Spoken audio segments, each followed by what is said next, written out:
La Galerie des Enfants ouvre ses portes à une exposition de Laurent Tixador. Cette exposition s'appelle La fin du Paléolithique. C'est une exposition interactive qui se veut un territoire d'expérimentation pour les enfants à partir de 4 ans autour de la thématique de la préhistoire.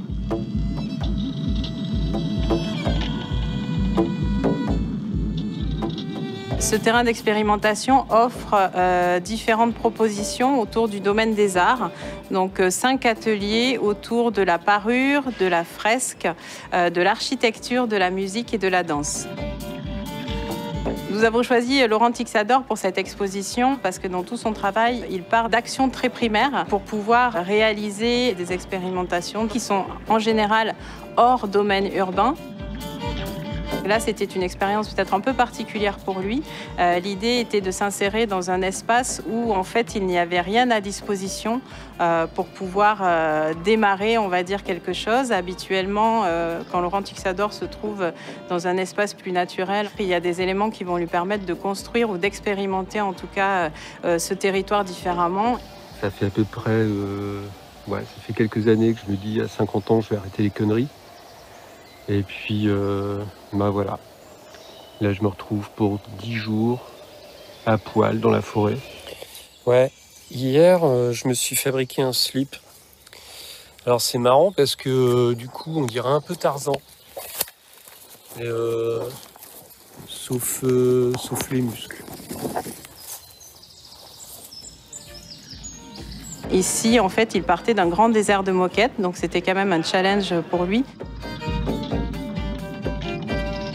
J'ai toujours un petit peu travaillé avec des technologies très simples qui me permettent non pas de conserver ce que j'ai fabriqué, mais de conserver un savoir acquis, donc des objets que je peux reproduire. Et puis le lien avec la préhistoire, c'est évidemment que, surtout sur cette période du Paléolithique, c'est une période où l'homme était nomade. On fabriquait des outils très grossiers, mais c'est pas parce qu'on avait des capacités manuelles qui n'étaient pas énormes, c'est tout simplement parce que l'outil, une fois qu'il avait fait son usage, on le jetait et on savait refaire cet outil un peu plus loin. Ici, en fait, c'est une espèce de monde préhistorique comme ça, qui est rejoué évidemment, mais sur un mode hippie, c'est-à-dire qu'on n'est pas lié au travail, on est lié vraiment juste aux périodes de plaisir de cette époque du Paléolithique. Pour cette installation, ça a commencé de façon assez compliquée. Ce qui m'a créé une espèce de démarrage, en fait, c'est toutes ces conditions de sécurité qui sont liées au lieu. Et dans ces contraintes, j'ai commencé à poser un paysage avant même de penser à ce qu'on pourrait en faire. Donc, un paysage préhistorique le plus classique, en l'occurrence une vallée. Donc, on rentre par cette vallée et ensuite on découvre un énorme espace.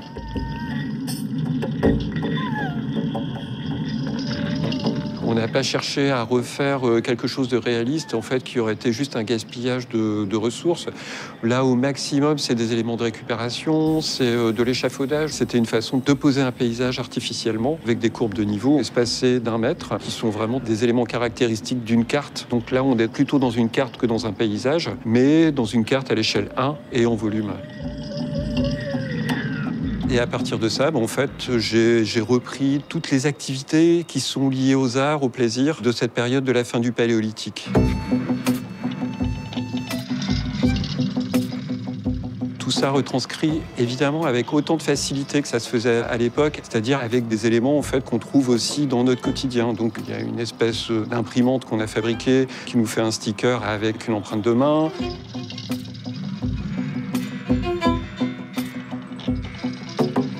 Il y a un instrument qui s'appelle un spéléophone, donc qui est dans une des parties sous grotte. Toutes les parties en pierre sont remplacées par des échafaudages et elles sont amplifiées. On les fait sonner avec des baguettes. Pour revenir à la base de cet instrument, en fait, il a été retrouvé dans une grotte ou deux des stalactites sur lesquelles il y a des empreintes de choc. Les archéologues se sont dit, évidemment, on a tapé dessus pour les faire sonner, c'est des instruments de musique. En ce qui concerne la danse, donc on a fait travailler une danseuse sur des gestes assez primitifs, très simples, que les enfants vont pouvoir reproduire.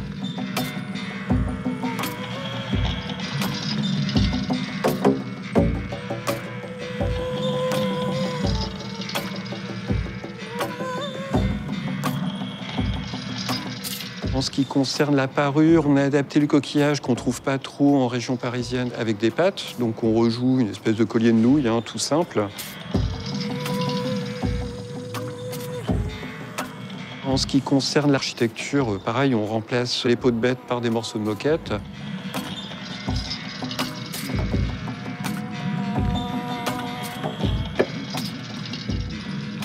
Et puis l'idée, c'est aussi de ne pas trop guider les participants. C'est-à-dire qu'il y a des ressources qui sont proposées. Et avec ces ressources, en fait, il est assez facile de comprendre ce qu'on peut faire avec. Donc, en fait, c'est comme un Lego. C'est-à-dire qu'on a un modèle à la base, puis ensuite, on assemble les pièces un petit peu comme on veut. Donc, peut-être que ce qui est destiné à construire des architectures va terminer en vêtements. Les pattes, je ne sais pas, ça va peut-être terminer en dessin sur le sol, etc. Enfin, tout ça, en fait, je ne cherche pas à le maîtriser. Au contraire, ce sont juste des spots où il y a des opportunités.